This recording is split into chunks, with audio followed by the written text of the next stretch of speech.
My landlord tried to illegally evict me, so I bought his building and evicted him instead. It started when Marcus raised my rent 40% with 2 weeks' notice. I'd been renting the same studio apartment for 3 years, always paid on time, never caused problems. The building was a dump, peeling paint, broken elevator, heat that worked maybe half the winter. But it was affordable at $800 a month, and I was saving every penny for my master's degree in social work. Market rates, Marcus said when I called to protest. His voice had that smugness of someone who'd had this conversation 100 times before. In the background, I could hear a TV blaring some talk show and what sounded like a woman crying. I can't afford $120, I said. And 2 weeks isn't legal notice. Marcus laughed, a harsh sound that made my skin crawl. Legal notice? Kid, this is my building. I can do whatever I want. You don't like it, there's the door. Good luck finding another place you can afford in this neighborhood. He paused, and I could hear him taking a drink of something. Besides, I know you college kids. Probably got rich parents anyway. Time to stop playing poor and ask daddy for money. I wanted to tell him that my parents had died in a car accident when I was 16, that I'd been working 2 jobs since high school just to survive.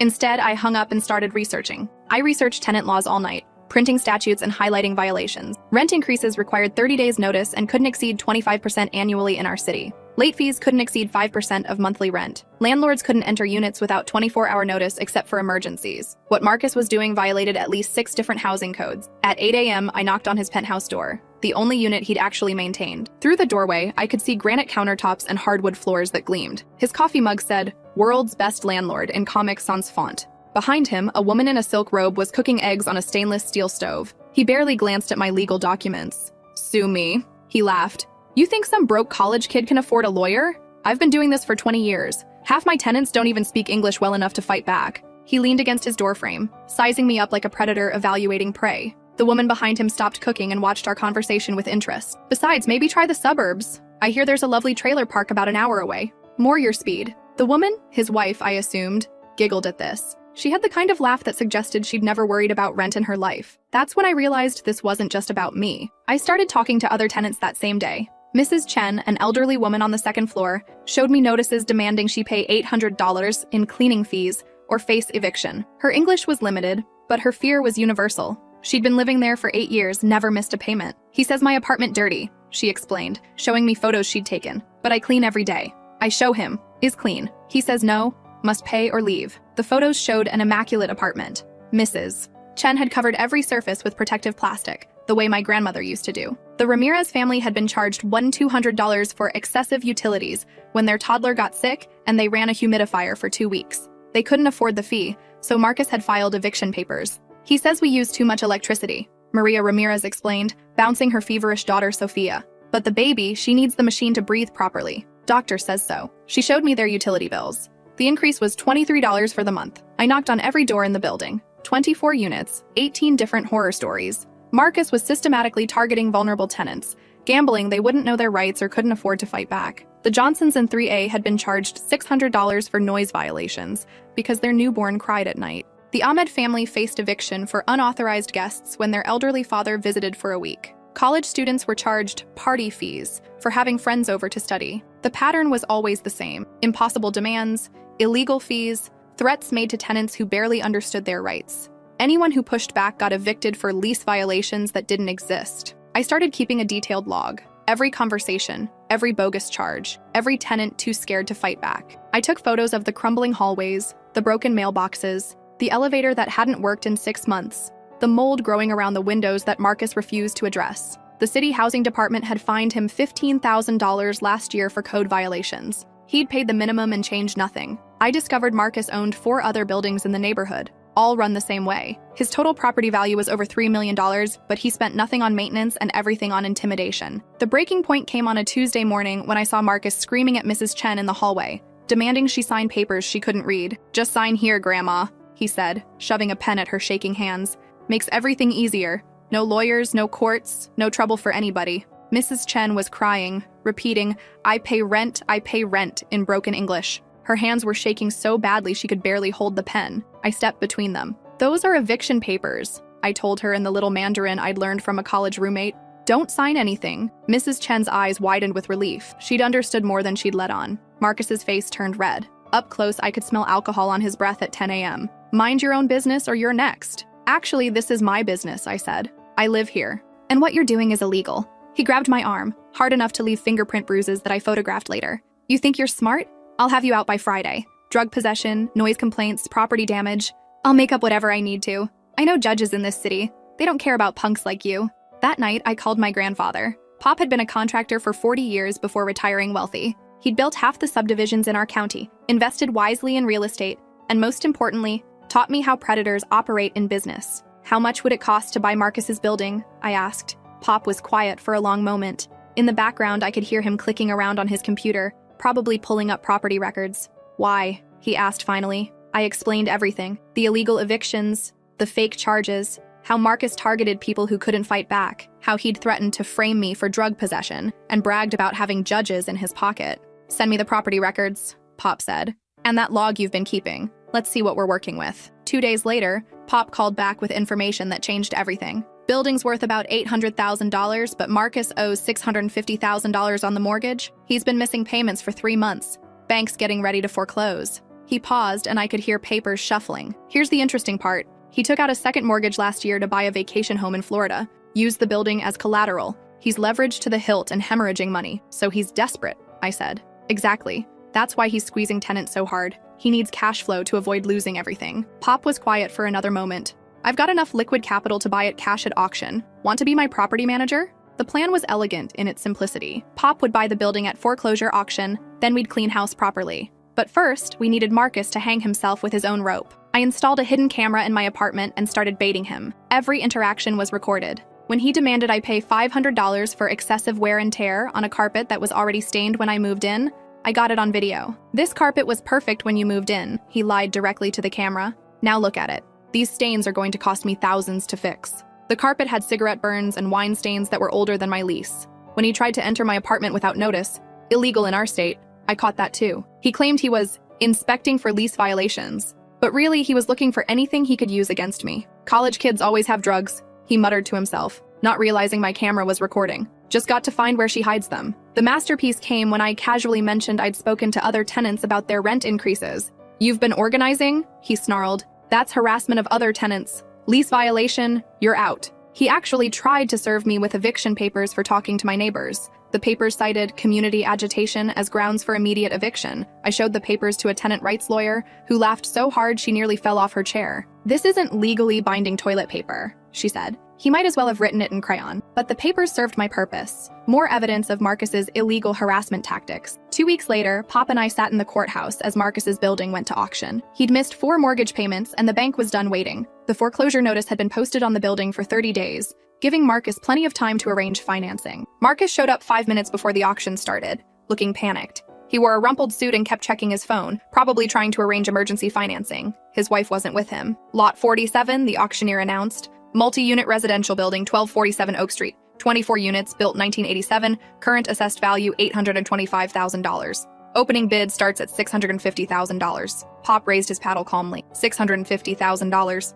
Marcus shot up from his seat like he'd been electrocuted. $655,000. His voice cracked on the numbers. Other bidders looked at him with mixture of pity and annoyance. Pop didn't even hesitate. $700,000. I watched Marcus's face go white. He whispered frantically into his phone, then looked up with desperate eyes. $705,000. The auctioneer looked around the room. Most foreclosure auctions had limited bidding. Banks just wanted to recoup their losses. $750,000, Pop said calmly, as if he was ordering coffee. That was it. Marcus slumped back in his chair, defeated. He didn't have another $750,000. Neither did anyone else in that room willing to bid on a building that needed significant repairs. Going once, going twice, Marcus made one last desperate attempt, standing up and shouting, "Wait! I can get the money! I just need more time!" The auctioneer ignored him. Sold to Paddle 23 for $750,000. Pop owned the building. Marcus sat frozen in his chair as people filed out around him. When he finally looked up and saw me standing there,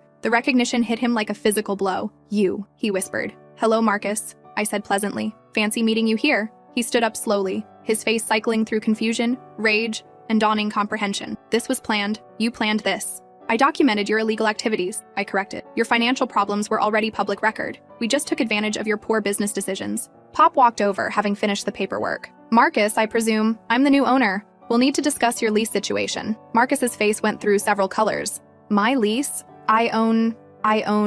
You were a tenant with a lease agreement," Pop said mildly. A lease agreement that includes several clauses about property management fees and violation procedures, clauses you wrote yourself. The eviction process took exactly 30 days, the legal minimum. We filed papers citing Marcus's lease violations for entering my apartment without permission, plus non-payment of the management fees he suddenly owed as of the property transfer. Marcus tried to fight it, of course. He hired a lawyer and claimed we couldn't evict him from his own building. The lawyer took his $5,000 retainer and then explained the reality. Actually, the lawyer told him, "You're not the owner anymore. And your lease agreement, which you wrote, clearly states that property management fees are due within 15 days of any ownership change." Marcus had written that clause to screw tenants if he ever sold. The fee was $2,000 per month, backdated to the ownership transfer. He owed $4,000 immediately. "That's insane," Marcus protested. "No one charges management fees to the owner. You're not the owner," the lawyer repeated patiently. "You're a tenant. And according to your own lease terms, failure to pay management fees within 15 days constitutes grounds for immediate eviction." Marcus had created his own trap. During the eviction proceedings, more of his illegal activities came to light. The city housing inspector, investigating complaints from other buildings Marcus owned, found evidence of systematic fraud: fake invoices for repairs never made, security deposits never returned, rent collected from units he'd already evicted people from. The state attorney general opened a criminal investigation. On eviction day, I stood in the hallway with the sheriff as Marcus packed his belongings. He kept muttering about how this wasn't fair, how we'd stolen his property, how he was going to sue everyone involved. "Just business," I said, echoing his words from months earlier. Nothing personal. His belongings fit into surprisingly few boxes. For all his wealth, Marcus didn't seem to own much beyond expensive clothes and electronics. As he dragged his suitcases past Mrs. Chen's door, she opened it and smiled at him. "Goodbye, Mr. Marcus," she said in perfect English. "Good luck finding affordable housing." Marcus stopped dead. Your English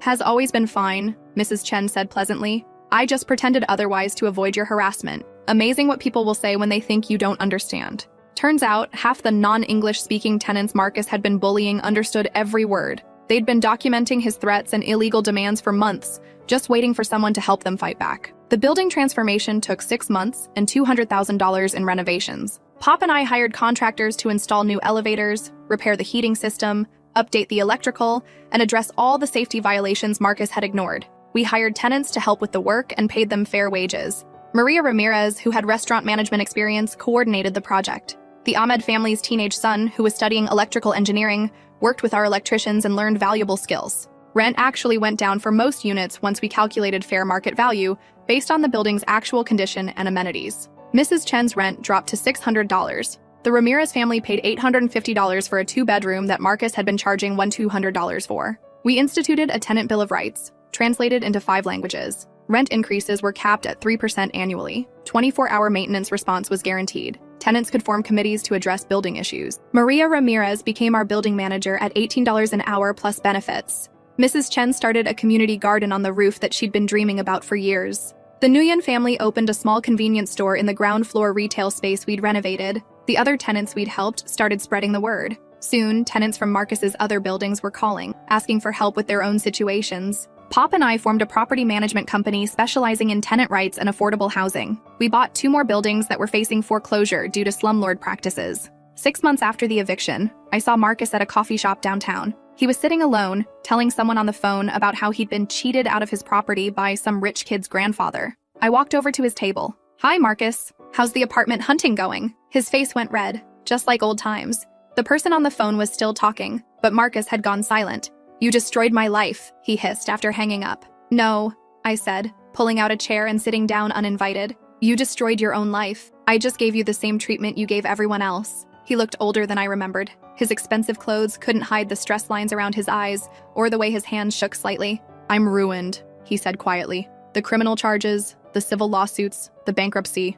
I lost everything." "Mrs. Chen lost her sense of security for 8 years," I said. "The Ramirez family nearly lost their daughter's medical equipment. You were ruining lives long before anyone touched yours." I pulled out a business card. "My new property management company. We're always looking for good tenants if you can pass the background check. No evictions, clean credit, proof of income. You know how it works." Marcus stared at the card, then at me. "You can't be serious." "Dead serious. Though I should mention, we have a strict policy about rent increases. 30 days notice, reasonable amounts only. Market rate, you understand." He crumpled the card. "I'd rather live in my car." "That's your choice," I said. "But if you change your mind, we don't discriminate based on past mistakes. Everyone deserves a second chance, as long as they're willing to follow the rules." I stood to leave, then turned back. "Oh, and Marcus?" That coffee shop you're sitting in? We just bought the building. Nothing's changing for the business, but we're converting the upstairs into affordable apartments. Rent starts at $750 for a one-bedroom. His face went white. 2 years later, our property management company oversees 12 buildings and houses over 300 families.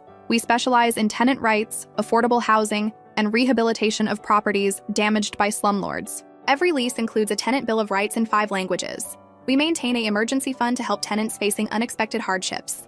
Our maintenance response time averages under 4 hours. Mrs. Chen still lives in 2B, but now she has a dishwasher, central air, and a thriving rooftop garden that supplies fresh vegetables to half the building. The Ramirez family owns their unit through a rent-to-own agreement we helped them secure. Maria manages 3 buildings now and just bought her first house with the money she's saved. The Ahmed family's son graduated with an electrical engineering degree and works for the city's housing department, inspecting buildings like the one he grew up in. Marcus never applied to be our tenant. Last I heard, he was renting a studio apartment in the suburbs for $900 a month, more than Mrs. Chen pays for her renovated one-bedroom downtown. His wife divorced him during the bankruptcy proceedings and moved back to her parents' house in California. The vacation home in Florida was seized by creditors.